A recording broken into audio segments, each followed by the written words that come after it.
నమస్కారం తమ్ముడు. ఏంటి మన పేరు ఏంటమ్మా? దివాకర్. నువ్వమ్మా నీ పేరమ్మా? నాగలే. ఈ పొలం నిదేనా? ఎన్ని ఎకరాలు ఇది? ఎకరం సార్. ఎకరం సార్. ఇంతకుముందు ఎనామీలోకి 2023లో వెళ్ళిపోయింది సార్. ఎనామీలోకి వెళ్ళిపోతే సార్ ఇది అసలు అప్పు కానీ దీని మీద ఏమి తెచ్చుకుంటా లేదు సార్. ఆన్లైన్ కూడా పొలం మనం పండించిన పంట కూడా ఆన్లైన్ అవ్వచ్చు కదా సార్. పంట నమోదు అవ్వచ్చు కదా సార్.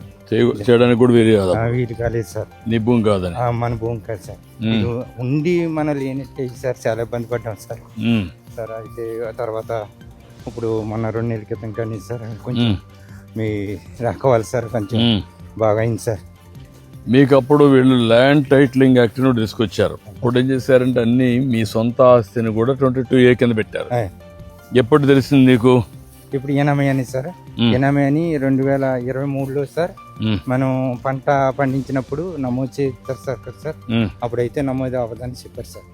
అప్పటి నుంచి నీకు సమస్య వచ్చింది? అప్పుడు నుంచి వచ్చింది సార్. అప్పటి నుంచి రైతు భరోసా పడతలేదు సార్. అక్కడి నుంచి సార్ ఇంకా ఏ విధమైన కొన్ని మనకి కుటుంబ పరంగా దీని మీద జీవనాధారం సార్ మనం అయితే పండించుకుంటామన్నా ఈ అప్పు పుట్టింది కదా సార్. ఆ రకంగా చాలా ఇబ్బందులు పడిపోయింది. ఎంతమంది మా పిల్లలు నీకు? ఒక్క అబ్బాయి సార్. ఏం చదువుతాడమ్మా? 9th క్లాస్ చదువుతుంది సార్. 9th class. ఓకే. ఇప్పుడు నీకు దీనివల్ల నీ సమస్య పరిష్కారం అయింది సార్. చాలా అద్భుతం చేశారు సార్. ట్రాన్స్పరెంట్ గా చేసాం. ముందే చెప్పి సర్వే కార్డు నిన్ను పెట్టుకోవడం, ఈకేవైసీ ఇచ్చి ఆ తర్వాత కూడా మళ్ళీ నిన్ను ఇది చేయడం, పుస్తకం రాయడం, రాసినప్పుడు మళ్ళీ డీటెయిల్స్ తీసుకుంటాం, మళ్ళీ ఈకేవైసీ చేయడం, మళ్ళా పుస్తకం కూడా ప్రింట్ చేయడం, ఆ పుస్తకం ఇచ్చి మళ్ళీ నీకు ఇవ్వడం. అది ఎక్కడ ట్యాంపర్ చేయకుండా ట్యాంపర్ ప్రూఫ్ పెట్టాం. ఇక్కడ చీపేసి తిరగకుండా రాజముద్ర కూడా మంచి రాజముద్ర వేసి ఇచ్చాం. పుస్తకం కూడా సార్ ఇది వరకు పుస్తకం వేసుకోవచ్చు సార్. చాలా అద్భుతంగా ఉంది సార్. అన్ని విధాలు ఇప్పుడు చాలా బాగుంది సార్. సార్ మీ రాక సమస్య పరిష్కారం అయిపోయింది. నువ్వేం చదువుకున్నావమ్మా? 5 నువ్వే? నేను 7th క్లాస్ చదివాను సార్. చాలా తృప్తి పడుతుంది. బాబు ఏం చేస్తున్నాడు? బాబు చదువుతున్నాడు సార్ 9th క్లాస్. బాగా చదివించండి. సరే సరే. నువ్వేంటయా? అది ఎనామీ భూమి సార్. ఎనామీ భూమి 2023 నుంచి అది మాకు ఏమి రావట్లేదు. మీ దయ వల్ల ఈతతో ఈ సమస్య అంతా ఇదైంది సార్. ఎందుకు చేశారు అనుకుంటా? మీ భూమి ఎనామీ భూములు ఎందుకు పెట్టారు? అంటే జగన్ వ్యవసాయంలో చేశారు సార్. అప్పటి నుంచి రావట్లేదు. అంతకుముందు మీ అయ్యంలో చాలా బాగా వచ్చి అన్నీ ఉన్నాయి. మళ్ళీ మీరు రాకతో మాకు ఒక పూర్ణ జన్మ వచ్చినట్టు ఉందండి. ఇప్పుడు నాకు చాలా సమయం పట్టింది సార్. మీ వల్ల మాకు దేవుడు కనపడుతున్నాడు మీలో. ఇప్పుడు 2 ఏళ్ళు అయింది. 2 ఏళ్ళు చాలా స్ట్రగుల్ చేసాము. దానికి టెక్నాలజీ కొత్తగా తీసుకొచ్చాము, బ్లాక్ చైన్ టెక్నాలజీ. ఆ టెక్నాలజీలో పెడితే ఎవరు ట్యాంపర్ చేయలేరు. రెండోది మీకు మళ్ళీ QR కోడ్ పెట్టాం, ఎప్పటికప్పుడు నువ్వు చెక్ చేసుకోవచ్చు. ఇవన్నీ చేయడం నాకు 1.5 year అయింది. ఇప్పుడు 26 లక్షలు ఇచ్చాను. అన్నీ కూడా మళ్ళా ఇంకా 62 లక్షలు 64 లక్షలు ఇవ్వాల. చాలా అంటే ఖర్చుతో పని. అతను చేసినటువంటి తప్పుడు పనుల వల్ల ఇప్పుడు నాకు 3 ఏళ్ళు పడతా ఉంది. దానివల్ల డబ్బులన్నీ అవుతున్నాయి, ఇబ్బందులు. మేము చాలా నలిగిపోయామన్నా దీని వల్ల. ఇక్కడ అప్పు పుట్టగా చిన్న రైతులు మన ఇద్దరం చిన్న రైతులు ఉన్న వాళ్ళు పర్లేదండి. మీరంతా పక్క పక్కనే ఉన్నారు. నెత్తి మీద 20 లక్షలు అప్పు ఉందండి. దీని మీద మీ గవర్నమెంట్ భూములు ఇచ్చి అప్పుడొస్తాడు అలా ఇలా మమ్మల్ని చాలా హీనంగా చూసుకోరండి. ఇప్పుడు కాదు మీ దయ వల్ల మాకు చాలా ఇవన్నీ. రండి కూర్చోండి, కూర్చోమ్మా. రండి రాయా, రండి అందరు రండి. రమ్మా రండి, ఇద్దరు రండి. ఏం చెప్పండి గ్రామస్తులంతా? మీరు వచ్చిన తర్వాత చాలా బాగుంది సార్. రైతులకి మాత్రం ఎట్లా ఏంటంటేనండి, రైతులకి ఇదివరకు అయితే కనుకండి మన రైతుకి భూమి అంటే అతనికి తల్లితో సమానం అండి. భూమి మీద అంత ఎఫెక్షన్ ఉంటుందండి రైతుకి. గత ప్రభుత్వంలో జగన్మోహన్ రెడ్డి గారి ప్రభుత్వంలోనండి అంత ఎఫెక్షన్ ఉన్న రైతు భూమి మీద పాస్బుక్ మీద ఫోటో వేసుకోవడంతో రైతులందరూ మనోభావాలు దెబ్బతున్నాయండి. ఎందుకంటే చాలా మంది రైతులు కూడా డుప్లికి కూడానండి చనిపోయిన తర్వాత కూడా ఆ పొలాల్లోనే కప్పెట్టుకుంటారండి. ఎందుకంటే పొలాలతో అంత కప్పెట్టుకు ఉంటుంది మరి రైతులకండి. అటువంటిది గత ప్రభుత్వంలోనండి జగన్మోహన్ రెడ్డి గారు ఆ పాస్బుక్ల మీద ఆయన ఫోటో వేసుకోవడం, సర్వే చేసినప్పుడు కూడా అస్తవ్యస్తంగా చేశారండి. ఎకరం ఉన్న వాడికి ఎందుకు ఉంచాలి అలా, అదే వాళ్ళ పార్టీ అయితేనేమో 12 ఉంచాలి అలా ఇవ్వటం, ఎక్కువ తక్కువలు అన్నది సర్వే కరెక్ట్గా చేయలేదండి. రాళ్ళు వేసినప్పుడు కూడానండి జగన్మోహన్ రెడ్డి గారు ఫోటో తీసుకున్నారండి. అది కూడా రైతులకు చాలా ఇబ్బంది అయిందండి. ఆ వేసినప్పుడు కూడా కరెక్ట్గా వేయకుండా సరిగ్గా వేసేవాళ్ళు కాదండి, వాళ్ళు పైన వేసేవారండి. అటువంటి పరిస్థితుల్లో మీ గవర్నమెంట్ వచ్చిన తర్వాత మాత్రం అండి మాకు ఆత్మాభిమానంగా మా పాస్బుక్ మాత్రం రాజముద్ర తెచ్చి మీ భూమి మీ హక్కు అన్నట్టుగా మీరు చేశారండి. ఇప్పుడు దీనికి చాలా శ్రమ అయింది, చూస్తున్నారు కదా మీరు. అవునండి, అవునండి, నాకు 3 ఏళ్ళు పడతా ఉంది. అవునండి, అవునండి. అతను చేసిన తప్పులని కరెక్ట్ చేయడానికి 3 ఏళ్ళు పడతా ఉంది. వీళ్ళ భూమి ఉంది ఇప్పుడు వాళ్ళిద్దరివి, వాళ్ళది 22A కింద పెట్టారు. అలాంటి చాలా భూములు ప్రైవేట్ భూముల్ని గవర్నమెంట్ భూమి కింద చూపించారు.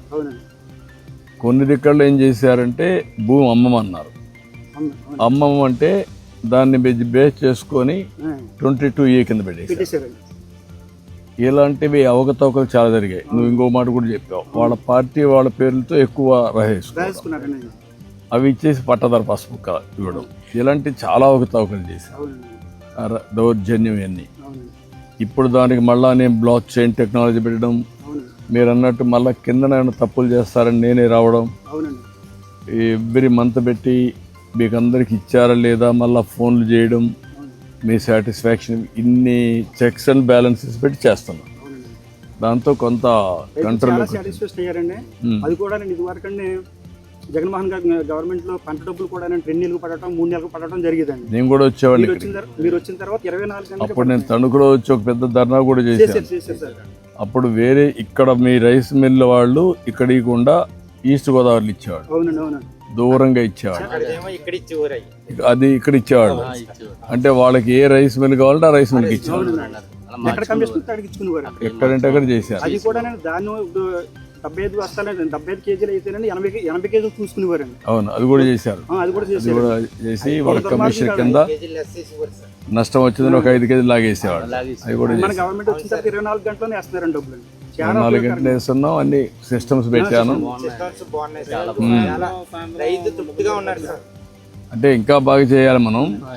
అంటే మనకి రాను రాను ఫుడ్ హ్యాబిట్స్ మారాయి, ఆహారపు అలవాట్లు మారుతున్నాయి. ఏది కానీ యూరియా క్రిమి సంహారక మందులు వాడితే తినేవాళ్ళు మానేస్తున్నారు, వాళ్ళు టెస్ట్ చేస్తున్నారు. ఇప్పుడు ప్రకృతి వ్యవసాయం ఒకటి ఈ తగ్గించడం, రెండోది రైస్ తినడం లేదు, అది కూడా ప్రాబ్లం. ఆ వెరైటీస్ కూడా మనం కానీ కరెక్ట్గా లేకపోతే అది కూడా తినరు. రైస్ ఇట్ సెల్ఫ్ తినేవాడు తగ్గిపోయారు. కొర్రలే కాదు, ఇప్పుడంతా కూడా ప్రోటీన్ తింటున్నారు. ఇప్పుడు మీరు చేపలు పండిస్తారు, చేపలు ఎక్కువ తింటారు. అది ఆ స్థాయికి వస్తూ ఉంది రాను రాను. ఫుడ్ హ్యాబిట్స్ మారిపోయి ఎక్కడ చూసినా దేశం అంతా కూడా సర్ప్లస్ ప్రొడక్షన్ వస్తాం. ఆరోగ్యం మీద ఎక్కువ శ్రద్ధ పెడుతున్నారు. అది ఉంది, ప్రొడక్షన్ కూడా బంపర్ ప్రొడక్షన్ వస్తా ఉంది అన్నిటికీ. ఇప్పుడు ఏ విధంగా డైవర్ట్ చేయాలి ఇవన్నీ కూడా వర్కౌట్ చేస్తున్నాం. మన ప్రభుత్వం వచ్చిన తర్వాత కాలువలు కూడా బాధించడం వల్ల వైఎస్ఆర్ చివరి భూములు కూడా నీళ్ళు కూడా వస్తున్నాయి. ఇప్పుడు అన్ని చేస్తాం. ప్రతి ఎకరానికి కూడా నీరు అందిందండి. సంవత్సరం పంటలు కూడా బాగా పండింది. అవును, ఇంకా నీట్గా చేసి అన్ని కూడా సిస్టమేటిక్ ఉండాలి. నా కోరిక నీరు పెట్టుకోవడానికి అర్ధరేత్రి కాడ జావరేత్రి కాడ తిరిగండి. పాములు కరవటం వల్ల ఈ కరవటం వల్ల చనిపోయిన రైతులు కూడా ఉన్నారండి. ఇప్పుడు అసలు అర్ధరేత్రి కాడ వెళ్ళి నీళ్ళు పెట్టుకోవాల్సిన అవసరమే లేదండి. అలా జరుగుతుందండి మన గవర్నమెంట్ వచ్చిన తర్వాత. ఇంకేంటి మీరు ఏమైనా చెప్పాలంటే చెప్పండి నాకు బ్రీఫ్ గా ఒక్కొక్కరు. రైతులకి సార్ ఇక్కడ మన ఏరియాలో సార్ దొండపోదులు, అరటి తోటలు, ఈ కంద సార్ పండిస్తాం సార్. వేసుకుంటున్నారా? సార్ ఒరిజినల్ గా ఎప్పుడో చేసేవాళ్ళు ఇప్పుడు ఎక్కువ వేస్తున్నారు.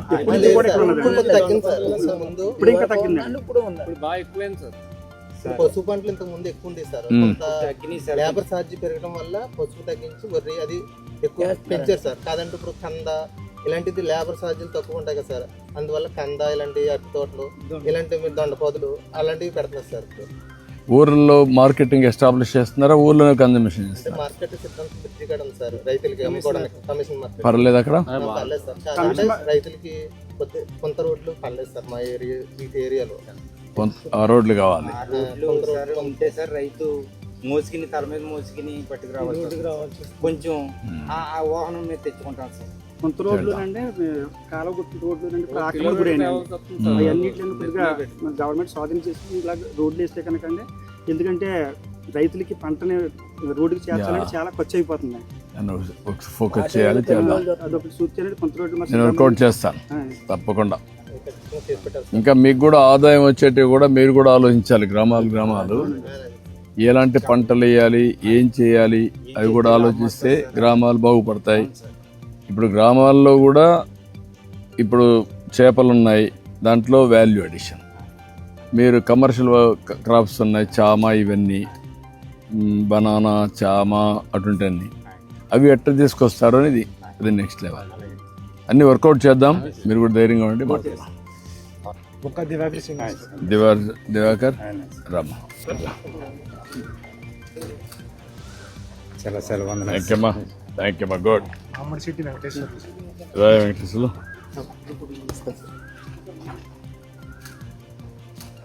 థ్యాంక్ యూ మా గుడ్. మంచి చేశారు సార్. ఏం చదువుకుంటున్నాం మనం? ఇంటర్మీడియట్ చేసి మానేసింది సార్, రైతు వ్యవసాయం చేస్తాం. ఇంటర్మీడియట్. నీ పిల్లలు ఏం చేస్తున్నారు? మ్యారేజ్ చేశారు. నువ్వు చేసుకోలేదు? రామా రా. థ్యాంక్ యూ అమ్మా.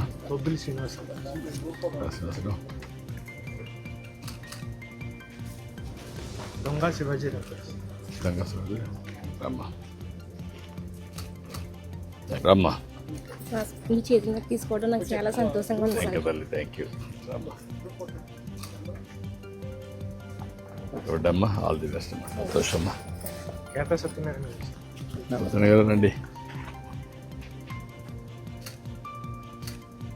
Thank you. నాగలక్ష్మి గారు రమ్మా. Thank you sir. చాలా ఆనందంగా ఉంది సార్. సంతోషమ్మా. థ్యాంక్ యూ తల్లి, రండి.